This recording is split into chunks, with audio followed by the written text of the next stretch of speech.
It's time now for the Casey Ingram Show on WSTU. The opinions expressed are those of the program host and guest and not necessarily those of WSTU. WSTU does not endorse products that may be mentioned. Any reproduction or retransmission of this broadcast is strictly prohibited without written consent of WSTU. It's time to call in with your questions and comments at 220-9788, 220-WSTU. And now, here's Casey Ingram.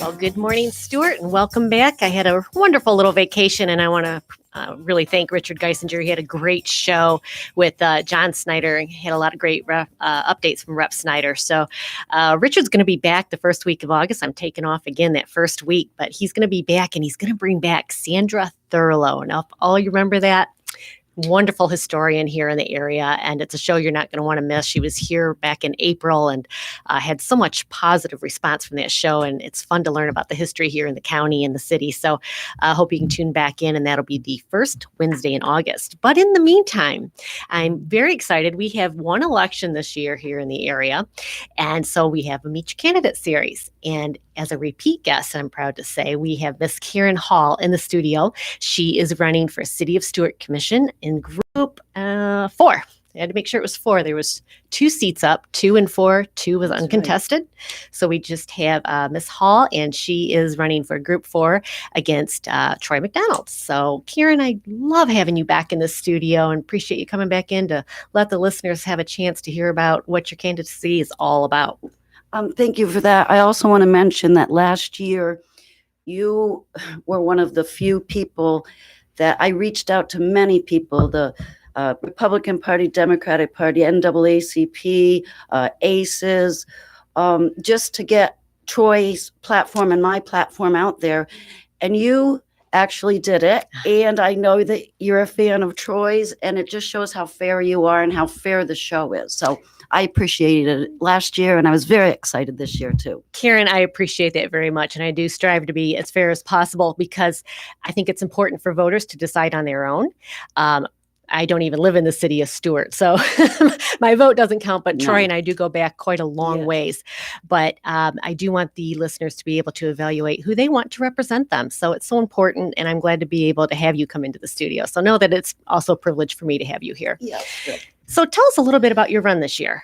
Well, it's much better than last year. I have some support. I was going through COVID and lost all income. I didn't have a driver's license, not due to any moral failure of mine. I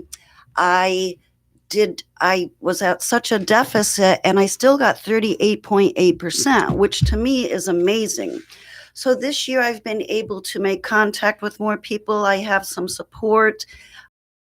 Signs, I did not have that last year. I took no money.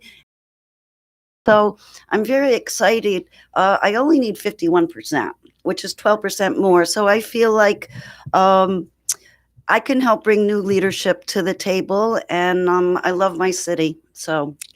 Well, Karen, we're going to talk a little bit more about that. And folks, if you have a question or comment for Karen, we're not taking calls at the moment, but please put them in on the Facebook Live feed. I'm here watching my Facebook Live feed, and we'll definitely share those. So you can ask Karen any question you want about different issues. But we'll start out here. 38.8% vote last time. And obviously you said you want to increase that to 51%. How can people reach you? You've got signs, you said, and yes. You got Facebook. And also I have a very nice website this year. It's hallforcityhall.com. Then I have a Facebook that's also Hall for City Hall, and then a Gmail if you want to ask me questions. And that's the other thing. This year I am going to take a couple dollars, but I'm only going to do $10 because it's such a small race, and I don't think we need $14,000, So I am going to reach out this time and say, please, yes, send me $10. If you want to help me, we'll have little sign waving.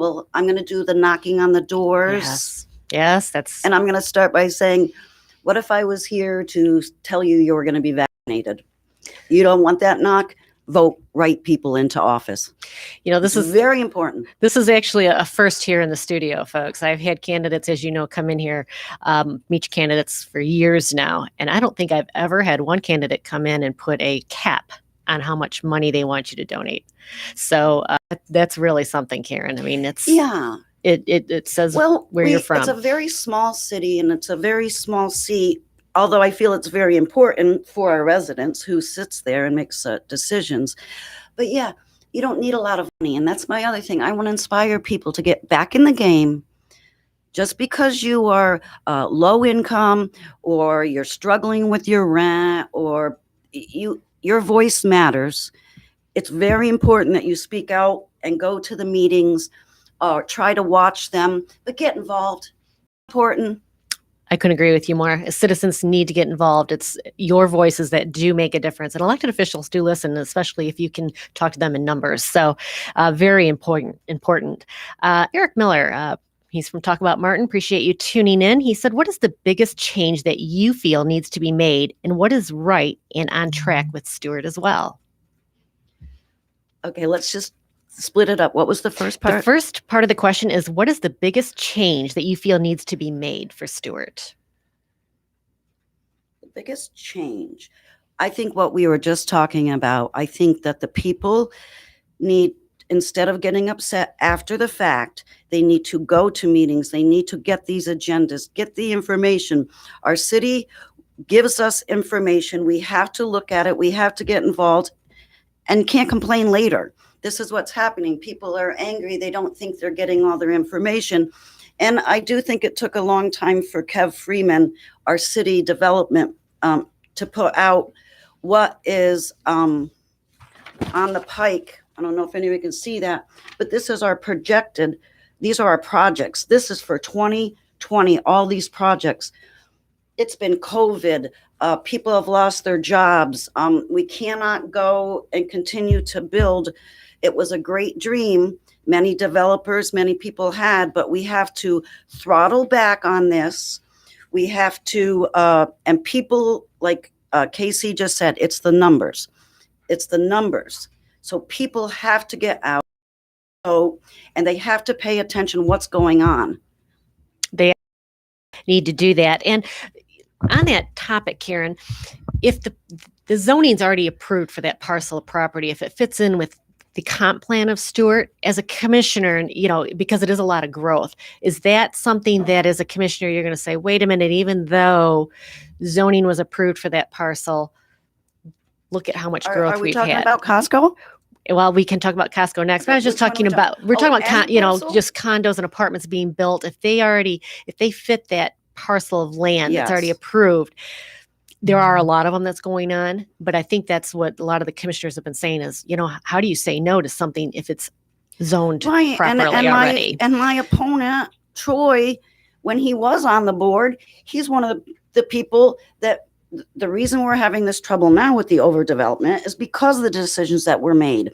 And Troy was right there voting for these things. So that's why I'm saying people have to get involved. You have to get involved. Second part of the question is, what is right and on track with the city of Stuart? Oh, so many things. So many things. I feel like the water, we've got Merritt Matheson on top of that. We have a LOSUM report. We have community people doing stuff. Eula Clark is always, the mayor is very involved with the community. What's going right? I think a lot of things are going right. The residents, I think, I just want to help residents. I want to help residents not to think that it doesn't matter, that these guys all have money and they all have their plan and there's nothing we can do. There is a lot we can do. Our law enforcement. Yes. That seems going right. Yes. We are very fortunate. Our law enforcement is doing very well. Our fire department, those public services, our garbage is always picked up. Everything is clean. All those things. Public works, law enforcement, fire, those things are all going well. Follow-up question from Erica. What is the annual Stuart budget and what qualifies you to administer it? What qualifies me to administer it? Well, I believe that it's a joint effort, right? There's 5 of us. So I can read and I can do simple math and I can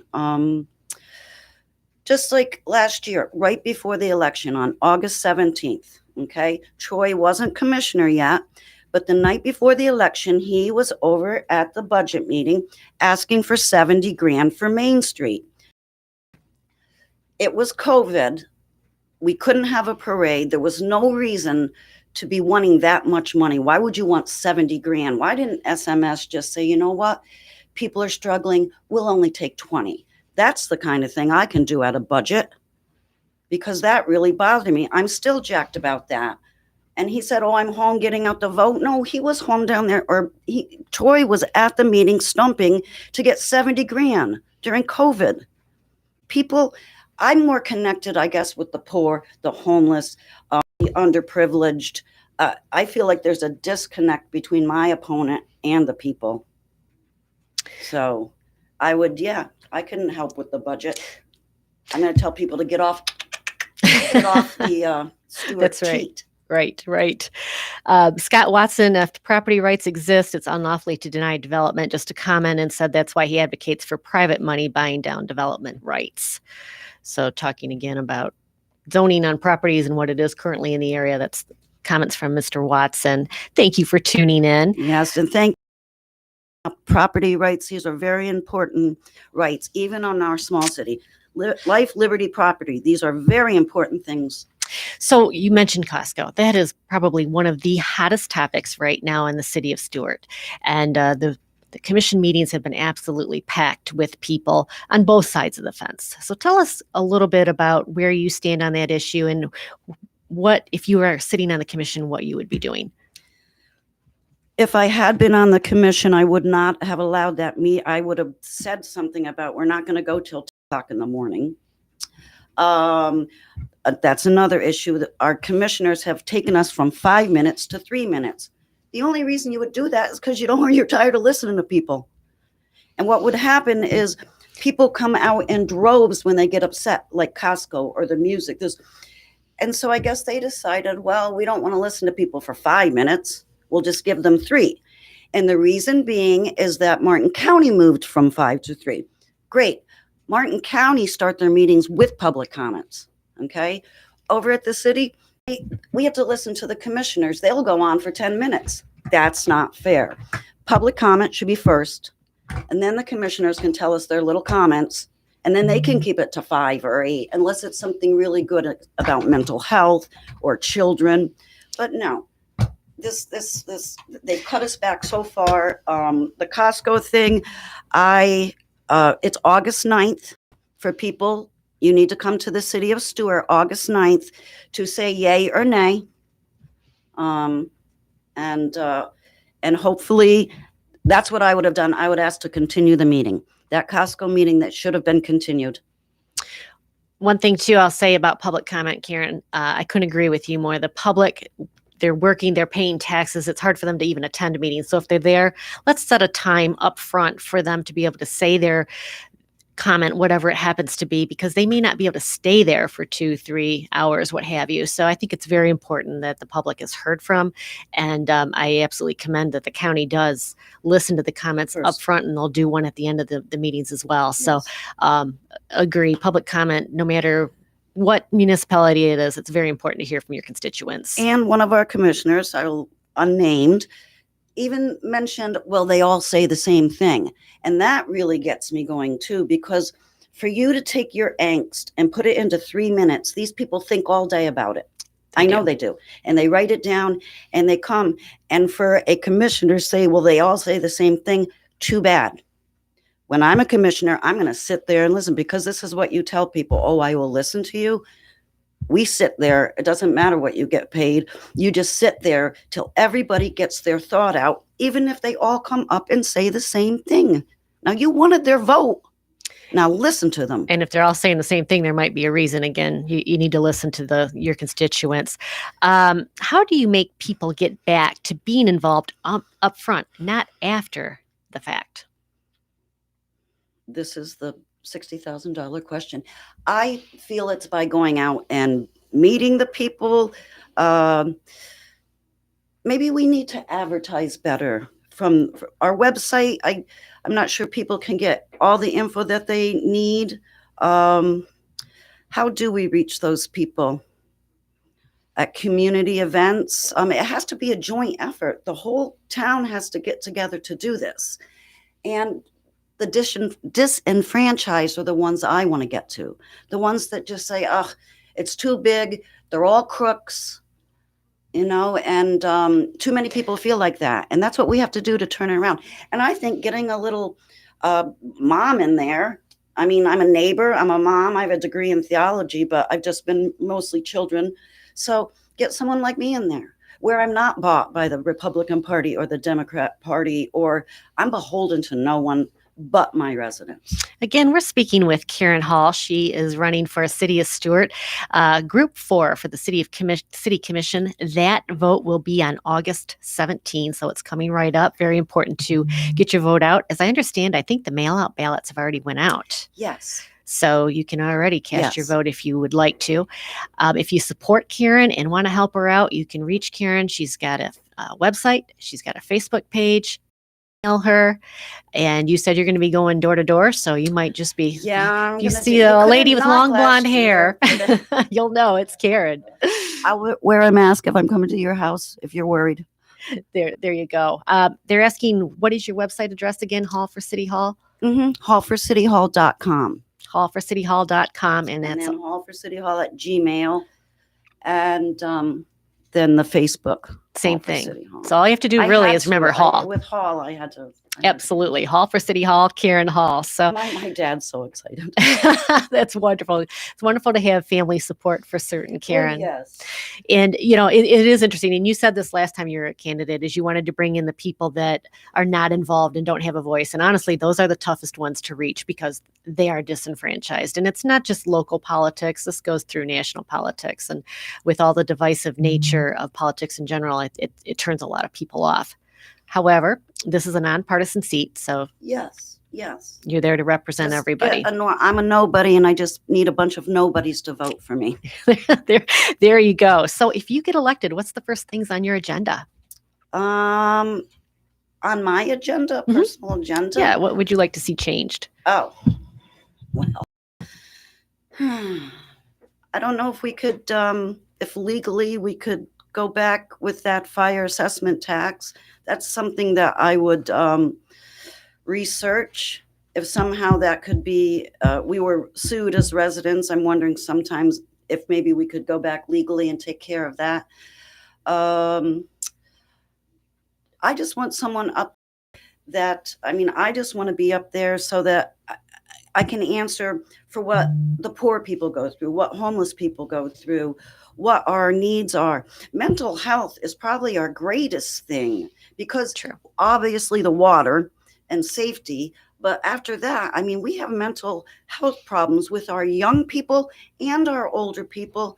And that, to me, I would want to get involved with the police training to make sure that we have a good force to go out and fight the crime, but then we have a force that's just trained to deal with mentally ill people, to deal with so that we don't have these things that happen in other places when somebody is having a mental breakdown and it ends up with a police shooting a mental person. It ends badly for everyone. So I would like the police training, make sure that we pay them, that we make sure our police have mental health training, like that we make sure that they can get off the street and we do whatever we can do to keep them feeling good, feeling loved, feeling respected, because it's a two-way street. We need our law enforcement to feel good and healthy, and then mental health is a big problem. It is a big problem nationwide. And we don't even address it really. It's people don't. So it's ugly. And child trafficking. There are a lot of issues. Very troubling for our communities, and it's hard to deal with them because we want to pretend it doesn't happen. Or It's something that's out there. I've recently had some shows, especially on the mental health. Lahia. They were just here in the studio, and mental health is one of the issues that they deal with the homeless. So that's certainly something that needs to be on the forefront. And as you know, yes. Sheriff Snyder was just at the county asking for money, which he was able to get through the CARES Act, to make sure that his deputies are are trained right and they can help address the mental health issues, because for police officers, that has to be one of the scariest situations, and try to make a decision. It's an honorable profession, and obviously they don't get paid enough, and I think we should do whatever we can for them, for all our officers of the law, because it's got to be a hard job. Eric Miller from Talk About Martin, who will be on next week, by the way. Talk About Martin, there's always something to talk about here in the county, and maybe we'll expand on that a little bit more. Sometimes we get into national topics as well, but he will be in the studio next Wednesday. He said, I think throwing a wrench into the works is not a bad idea. So, sometimes it's a good idea to think differently, think outside the box, listen to new ideas. So I think that's pretty much what he's saying. Going back to the river, you're absolutely right. The city has always been on the forefront of trying to protect our river, to do what they can to help make sure it's not polluted. But there's only so much we can do. We're kind of on the receiving end of the pollution and the discharges. Are there any changes you would like to see the city do in addressing the river, or status quo is good? Well, right now, I feel like because we have Merritt Matheson and he seems to be on top of it, I would have to educate myself more about it. But right now, I feel like because of the grander scheme of things, we're doing whatever that we can to deal with it, but it's sort of out of our hands. But it's another thing where people can come out with their pitchforks. And that's what we need. We need to rally the people back up. It's not over. It's not a done deal. We can still trust our public officials. We live in a small town. Let's keep our town nice and safe. Let's hire good leaders to get in there so people aren't mad. So as we have just 2 minutes left. So again, we're speaking with Karen Hall. She's running for City of Stewart Commission Group for August 17. Make sure you vote. And if you have a mail-in ballot, they're already out. Check your mailbox. Karen, as we finish up the show in just a couple minutes, what are the 3 things you want people to know the most about you? Just reinforce. I'm Karen Hall. This is why I'm running.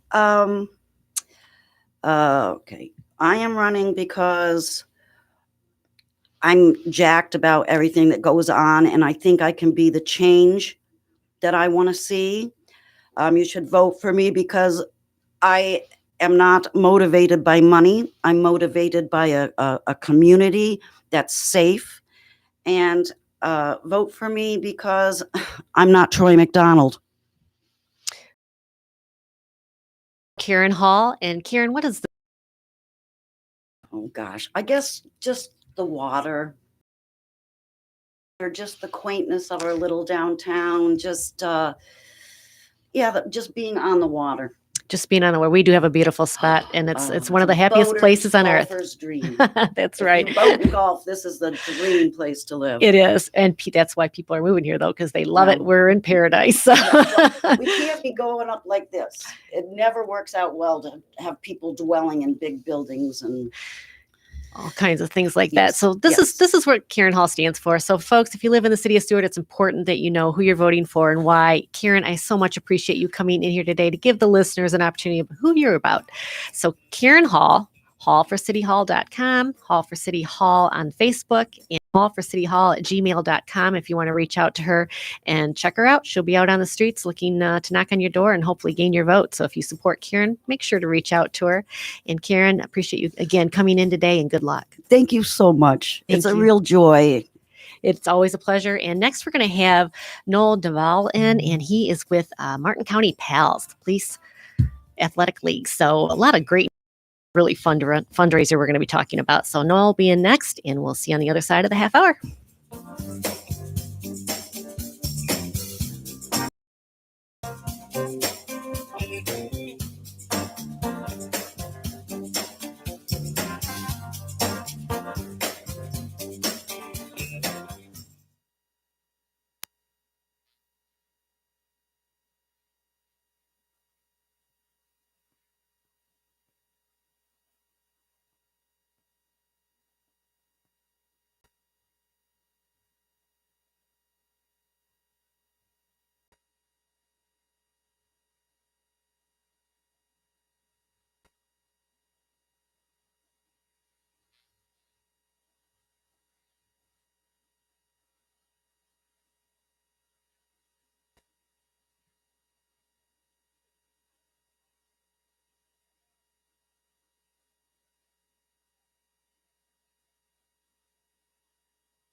We're back. I'm glad to have you tuning back in. We have a great second half hour.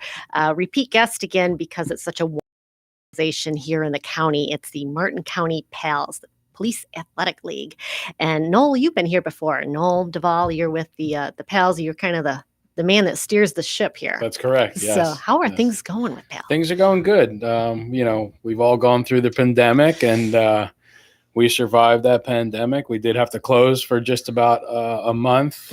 And after a month, I started realizing that we needed something for the kids to do because pretty much everything was shut down. So we opened back up and we followed safety protocols, and we went right through it without any instances. So it was very, very good for us. It seems like yesterday, studio last before COVID hit. Right before. So it's, and you had a fundraiser for a new building. We were talking about how small your building was at the time. That's correct. For everybody, and you just need more space because it's a very popular program. So let's start out. I know you got a fundraiser you wanted to talk about, but let's start out. What's the status of that building? So we have preliminary drawings for the building. We do have land in Golden Gate where we're going to build the facility in Lamar Howard Park. And we have a budget of $2 million to raise to start off our building. And unfortunately, because COVID hit right after we announced our capital funds campaign, we kind of had to put that on the back burner. But we're back and we're live, and we are definitely in the capital campaign funding area mode. right now. Yeah. And it's tough. Organizations such as yourself, I know the fairgrounds had the same issue. Yes. They wanted to raise money to be able to start out the fair out by Indiantown, and COVID hit, and That's COVID has really impacted our nonprofit organizations. So significantly. But that really impressed me, though. You said you were shut down for just a month and realized that the kids need something. I mean, it was tough. As everybody remembers, the schools shut down, the kids were being taught from home. And, as parents, it was like, oh my goodness, these teachers are not paid enough, first of all. But secondly, it was really tough on the kids. Extremely. I mean, all of a sudden they're isolated. Yeah, it was really tough. We opened back up and we only had about a handful of kids for like the first week, and then word started getting out, and then we started a couple more. And then after a couple of months, we started getting slammed again. I mean, there was nights we had 30 kids in there. Kids wanted something to do, and it was needed great for them to socialize. Right? Well, they needed exercise. You have to stay healthy and keep your immune system up. The only way you're going to do that is by exercising. That's right. Sitting at home in front of the computers or the phones is not the option. It certainly is not. Definitely not. So remind the listeners, what does the Police Athletic League do? So the main focus of the Police Athletic League is to give positive programming for youth, so they can come in and jump into a program that we have. We have a boxing program, we have wrestling program, and we have a leadership program. And through those three programs, they are able to engage with mentors or coaches, for lack of a better word, but we like to say coaches at PAL. So we have our coaches that are our mentors, and the kids get to engage in some healthy activity, be competitive in those activities that they wish. And then we also have our leadership program where we're giving these kids, these youth, leadership skills and life lesson choices that they can use for the rest of their lives. And we have made a tremendous impact on the community with these kids, with what we're doing. And through this whole COVID pandemic, what we've found is not only are we providing mental and physical health, but our physical and life lessons, but we're providing mental health for these kids because they need an outlet. They need a release for the anxiety and the stress and the tension that they face every single day. And, punching a punching bag is a release. That's right. They're able to get that out, and being in a room with mentors in a safe environment is a release. They're able to talk about issues that they're having at home, issues they're having with themselves. And that has been a tremendous turnaround for us this year in seeing that. And it's been such a significant change for us that we're actually going to start adding mental health counselors, coaches within our programs. That's wonderful, actually. And I know Sheriff Snyder, that was one of his main objectives with the CARES money that was coming into the county was, and we need to address mental health issues. Yes. And I think it's wonderful that PALS is out there for the kids. I mean, this COVID really was, I think, the toughest on them mentally. And for them not to have an outlet Yes. was devastating. Yes. So you're out there, you're seeing maybe some signs. And can you talk about that? Maybe what signs do you look for when you say this kid might Well, need I've got somebody a to reach couple out to of him? real examples. We started our summer camp program in June, the second week of June, and we had 30 kids per week so far, and we're on our third week now. But the first day in leadership, we were talking about relationships and how they are important to your life and as you grow. And then one child mentioned that he wanted to develop a better relationship with his father because he abused him for 2 years. Now there's a bomb for you, right? First week, gets a pit in my stomach. first station of the day, and I got hit with that. I was like, oh my gosh, Right. like you can't make this up. This is real. I mean, these kids are really having issues out there, and they're in an environment where they're comfortable enough to talk to us about it, which was great. That's so huge. we immediately put a counselor together with him. You know, we were partnered with Project Lift, thank God, and we had one of their counselors come over, Yes. and we were able to address the situation. And it turned out that the timeline was a little off, but it was definitely handled properly, and we took care of that. And the second day, we had a child who went to welding and wanted to do, asked, what do you want to build in the welding station? He says, I want to build a shank so I could stab my stepfather. Oh my gosh. So there's another instance. This is real. This is not made up. This is real life issues that these kids are dealing with. Now, this is why it's so important that we have these positive programs where the kids can get involved with a mentor in there, and then we're going to add the counselors as well, so that they can just, get their tension out, get their stress out, their anxiety out, be able to talk to somebody if they want to. Like, hey, I'm going to do a couple rounds of boxing, but I think I need to talk to somebody now. I've gotten to a point where, and we're going to be able to facilitate and give them that opportunity. No, those two examples you just gave, it shows those kids were actually screaming for help. Oh, for sure. For them to 100%. tell you that, they're wanting somebody to help. And, we've seen so many circumstances where it's ignored when a child says something. And then it's too late. And it is too late. Yep. You just let it go. 100%. And, these kids were 100% honest, and they had an issue, and they wanted an adult there to help them. So, and it, not to brag, but it just makes me feel good that our environment is that it environment. fosters a comfort to be able to speak to you about it. Speak. I mean, we've had tremendous success stories. We've had a girl who had bipolar and suicidal and psychological issues, was in isolation by herself and everything, and came to PAL last October. And she's said she's written a couple of testimonies about how PAL changed her life and how the coaches are like fathers to them, and she can talk to us, and it has completely changed her life. And she's a completely different girl right now. And it's amazing. It's absolutely amazing to watch, not only to watch, because I see it firsthand, but then you hear and, people read these testimonies, you're like, oh my gosh. And it's real. It is real. It is real. And it's huge. How long has PAL been here in Mountain County? We started in 2017. 2017. We were established in 2017. So you're going on 4 years now. 4 years. So in that time frame, just think of the lives you've changed already. It's crazy. And you're growing. That's just it. You're busting at the seams. When we spoke the first time, we were in a 1,200 square foot facility. And then in January, we partnered up with Project Lift, and we share space with them now. So we doubled our space. Okay.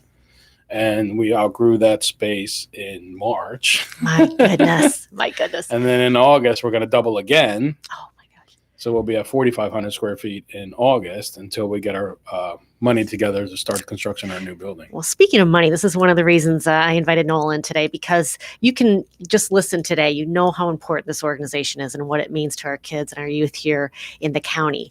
So, one of the things you're going to have is a very fun fundraiser with cornhole. Yes. Tell us a little bit about that. We want to help you out. We have our cornhole tournament. We've had two in the past, and we missed last year because of COVID, but we have our next one's coming up on July 22nd, and it's going to be at Indian Riverside Park.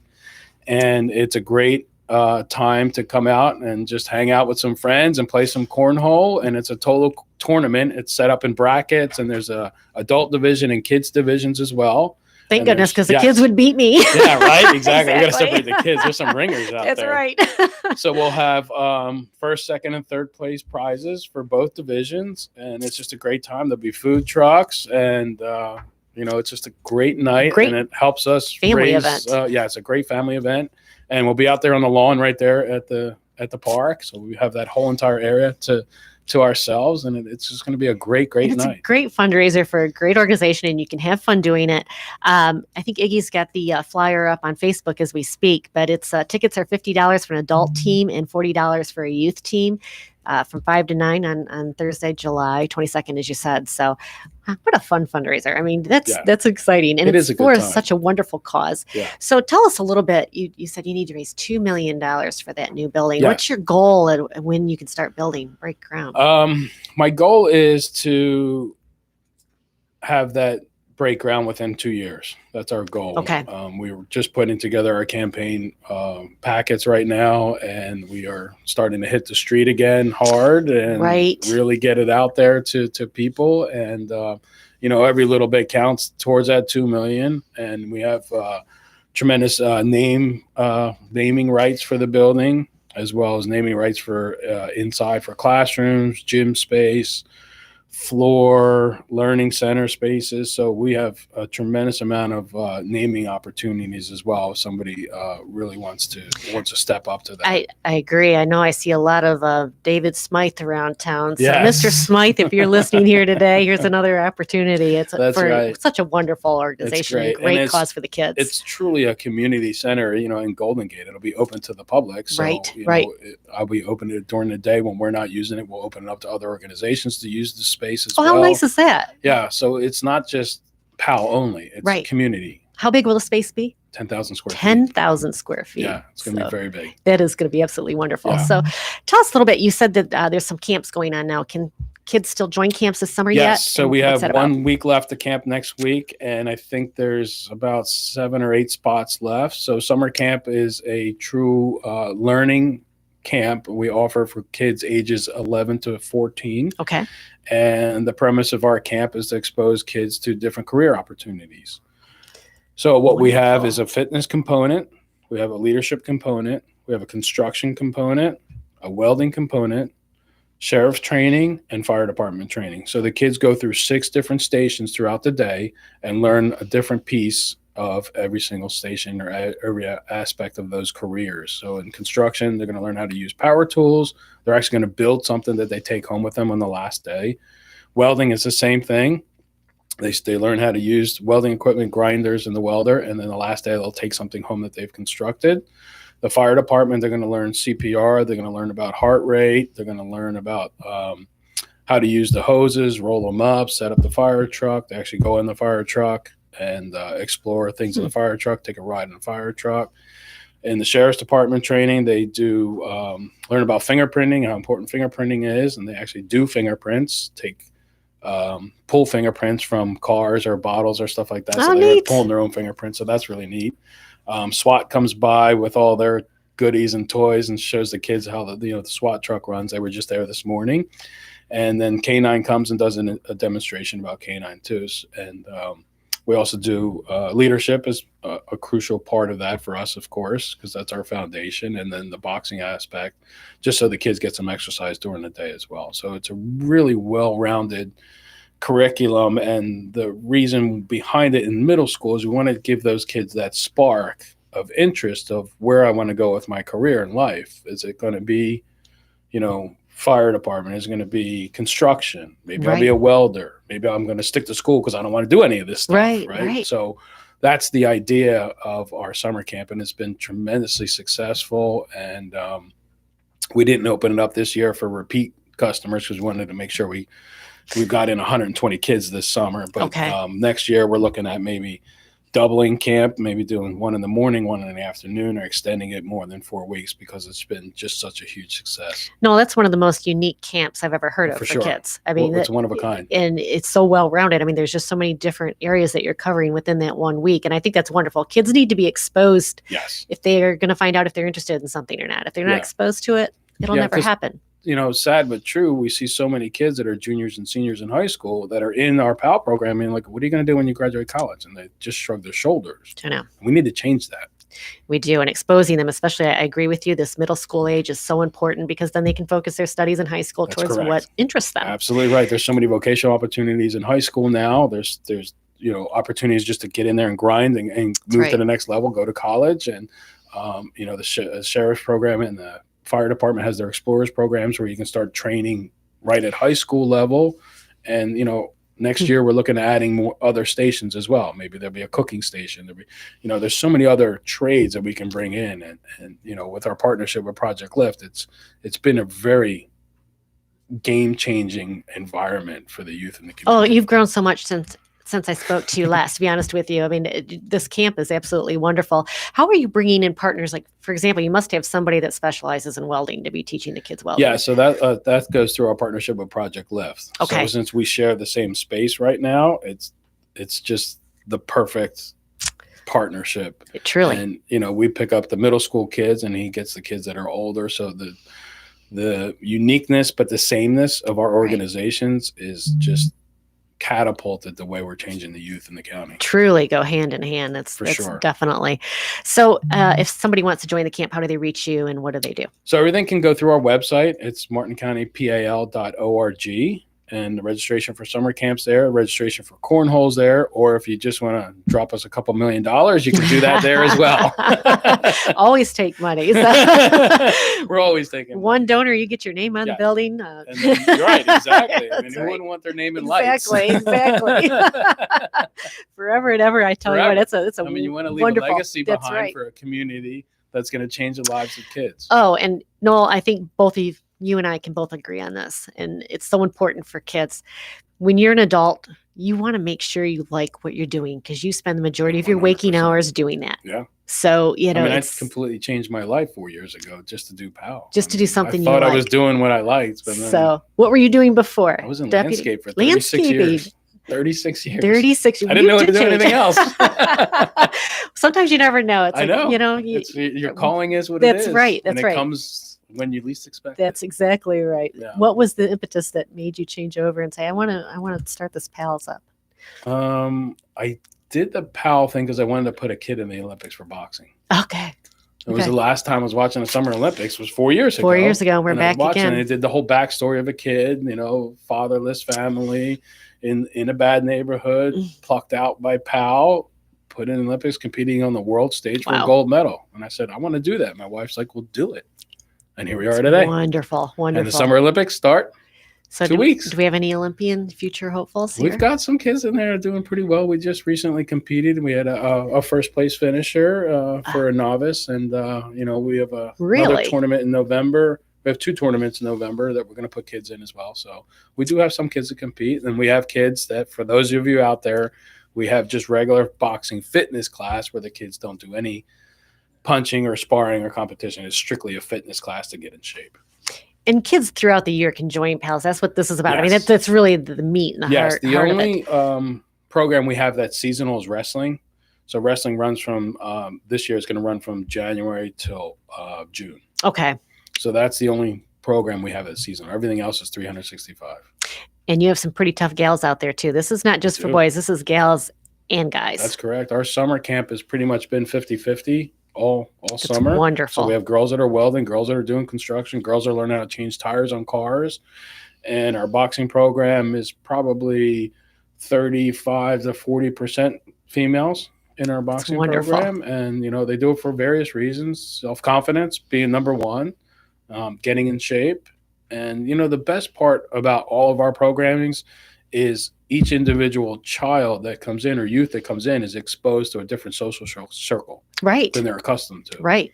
So we have maybe 2 or 3 that are like friends and know each other, but from the rest, the other 27 or 30 that night, new friends. Right. They're all new friends. They're all new social circles, and they all start to click, and you see them all starting to develop new relationships between each other. And, nobody knows their socioeconomic background. That's right. Everybody's on a neutral playing field when they walk in the PAL. So they don't need to be intimidated and think I'm not going to know anybody there and everybody's going to be friends. Most everybody's in the same boat. That's right. They're not going to know 100%. anybody. So, and we have youth that are sanctioned to come through us through Department of Juvenile Justice. We have kids that come through us through Health and Human Services. We're the first line of defense and rehabilitation for those kids that have the first time offense. So we're also transforming lives that could otherwise go down the wrong road. And we're bringing them back to even keel, introducing them to different social circles, which most of them need at this point in time. And good role models. Right, because that's how they got in trouble the first time. Right. And so that's what we're changing. So if we can get those kids to think a little bit differently and make a little bit better choices, then they can pass that on to their friends, and all of a sudden their circles become bigger and better. How many times a week do the kids need to come to your building, your facility to be participating in PALS? We don't have any requirements as far as a minimum attendance rate. It's open. Boxing is 3 days a week. Leadership is 1 day a week. We do have field trips for leadership that'll start back up in the fall when it gets cools down a little bit. Okay. And wrestling, we kind of recommend wrestling 2 days a week just to get them, because our wrestling program is a precursor to high school. So it's a prep. The idea is to get them ready for high school so that when they hit the mat in high school, they're at varsity level. They're ready to work. Right. Oh, And that opens very the door competitive. for big scholarships for colleges. Huge. Too. And go Huge. Martin County. Yes. That's right. Yes. And our coaches are one's from Martin County and one's from Jensen Beach. So we have the wrestling coaches from the high school. So they're Already training grooming. their That's future right. athletes. It's a perfect circle. This is, and everything's going hand in hand here with your organization. It's Yeah. just all coming together. It just seems like, or it sounds like It's the perfect storm. It is. The perfect storm is a good way to put it. Amy Pritchard, thank you so much for tuning in today. She said, "Hey, Noel, PAL is doing great things for our youth, and you rock." Thank you, Amy. Appreciate that. Certainly. So tell me a little bit too.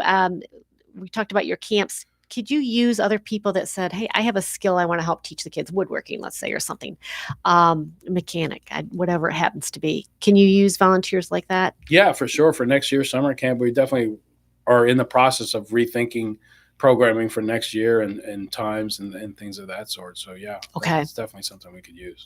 So kids right now, if they want to join PALS, they can stop out anytime during the week, if I'm understanding this correctly. Yes.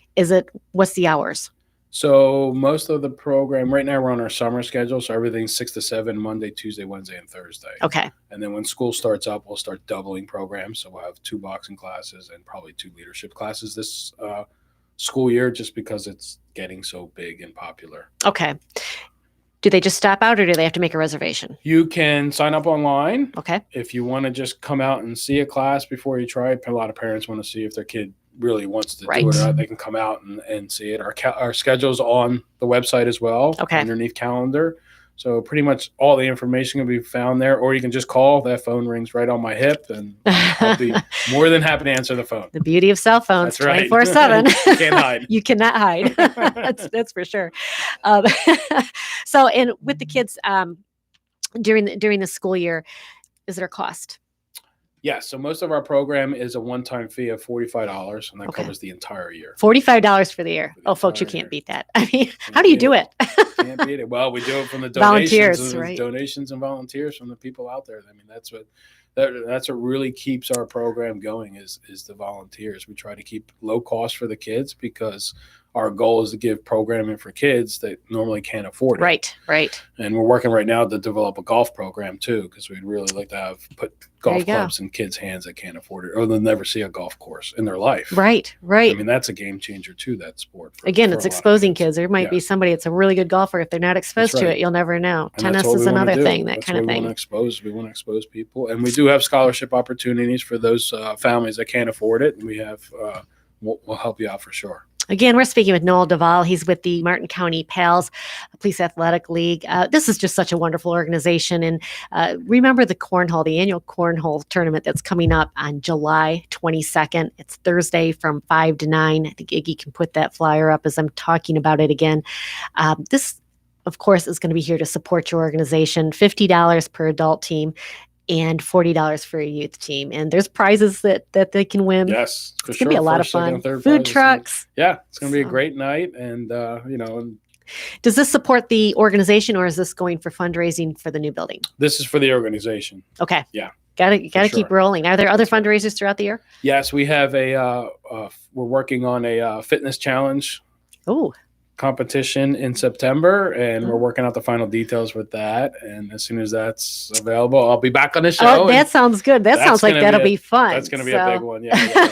That's going to be a lot of fun. Watch the kids compete with that, or is this for adults This as is well? for adults. Oh gosh, This is for adults. I'll Yeah. be the observer. This is, for all you CrossFitters, get ready. There you go. That's going to be a ton of fun. So, again, don't forget about that cornhole tournament. We're going to talk about other fundraisers throughout the year, but one of the most important things again is for that building, $2 million, folks, and it can be one donor, it can be many donors. Martin County, that's one thing we're good at, is coming together to That's help right. organizations out.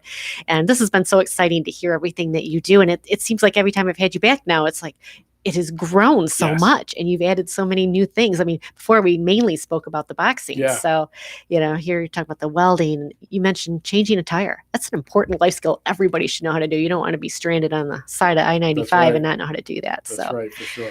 Noel Duval, it's been a pleasure to have you in here again. The Police Athletic League, Martin County.